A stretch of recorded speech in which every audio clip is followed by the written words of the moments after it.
जो वंदनीय माताजी ने 1942-43 में प्राप्त करी थी। तो पहले तो माताजी का ये जीवन देखे कि सब प्राप्त करने के बाद एक ही उद्देश्य, गुरुदेव का जीवन, उसके लिए अपना सब कुछ लगा दिया। और जब लगाया तो उस समय में ऐसा लगा होगा कि खोने के अलावा कुछ नहीं है। घर बिक गया, जेवर बिक गए, बच्चे जो थे उनको बहुत ही संकट कष्ट से गुजरना पड़ा। पूज्य गुरुदेव के 3 प्रमुख सिद्धांत थे, नर और नारी एक समान, मानव मात्र एक समान, जाति वंश सब एक समान। विरोध करने वाले ऐसे थे कि जब गुरुदेव अखंड ज्योति संस्थान से निकलते थे, गायत्री तपोभूमि को जाते थे, तो लोग रास्ते में हमला बोलने के लिए खड़े रहते थे। तो बच्चों को स्कूल नहीं भेजा जा सकता था। ऐसी कष्ट कठिनाई की घड़ी में पूरे साहस संबल के साथ साथ खड़ी रही। आज हम लोग इतना बड़ा विस्तृत गायत्री परिवार देखते हैं तो हमें लगता है कि सब कुछ सहज था, पर उस समय तो बिल्कुल कष्ट की वेदना की घड़ी थी। उस समय में उनका साहस संकल्प। गुरुदेव एक नहीं 4 बार हिमालय गए, 1-1 वर्ष के लिए गए। उस अवधि में गायत्री परिवार को समेट करके सहेज करके रखना, और 71 में तो गुरुदेव विदाई संदेश दे करके गए। ये था कि गुरुदेव इसके बाद दोबारा लौटेंगे नहीं। और ऐसी स्थिति में शांति कुंज जहाँ पर हम लोग हैं, इस शांति कुंज में आसपास राजाजी नेशनल पार्क, घना जंगल था। रोज रात को हाथी आते थे, शेर आते थे, जंगली जानवरों का खतरा था।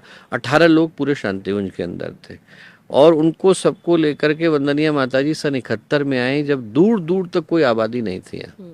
और उस समय में अपने संकल्प से नित्य प्रति की उपासना को शुरू कराया। पूरे शांति कुंज को संभाल कर, सहेज कर, समेट करके रखा। सिर्फ एक शक्ति के आधार पर गुरुदेव छोड़ करके गए। और जीवन का वंदनीय माताजी का तीसरा पक्ष तब, पहला तो तब जब शुरुआत हुई, दूसरा तब जब शांति कुंज की कक्षा की शुरुआत हुई, तीसरा तब जब पूज्य गुरुदेव ने महाप्रयाण किया। उसके बाद गायत्री परिवार ने मत्स्यावतार का रूप लिया। अश्वमेध यज्ञों की श्रृंखला वंदनीय माताजी ने प्रारंभ करी, और देश ही नहीं विदेश में, भारत की धरती पर तो जितने अश्वमेध हुए, विदेश की धरती में कोने कोने पर जाकर अश्वमेधों को करना और अपने प्राणपण की आहुति लगा करके करना। तो मैं कहूँगा कि आज के समय में यदि किसी को देखना हो कि असली साहस किस तरीके से परिभाषित होता है, कैसे वो लोगों के जीवन में परिलक्षित होता है, तो उनको एक व्यक्तित्व की ओर देखने की आवश्यकता है। दूसरा, पूज्य गुरुदेव के शब्दों में वंदनीय माताजी को स्मरण करने की आवश्यकता है।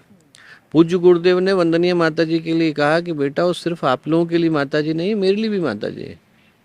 गुरुदेव का 1986 का उद्बोधन लोग सुन करके देखें, गुरुदेव के अखंड ज्योति में लिखे गए लेखों को लोग पढ़ करके देखें, और गुरुदेव के हृदय में वंदनीय माताजी के लिए सम्मान देखें।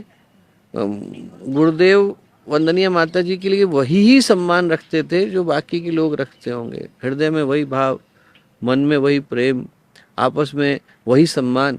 ऐसा लगता ही नहीं था कि 2 लोगों की भिन्न भिन्न बातें हो रही हैं। ऐसा लगता था कि जहाँ पूज्य गुरुदेव शब्द आया, वंदनीय माताजी अपने आप आएगा ही आएगा।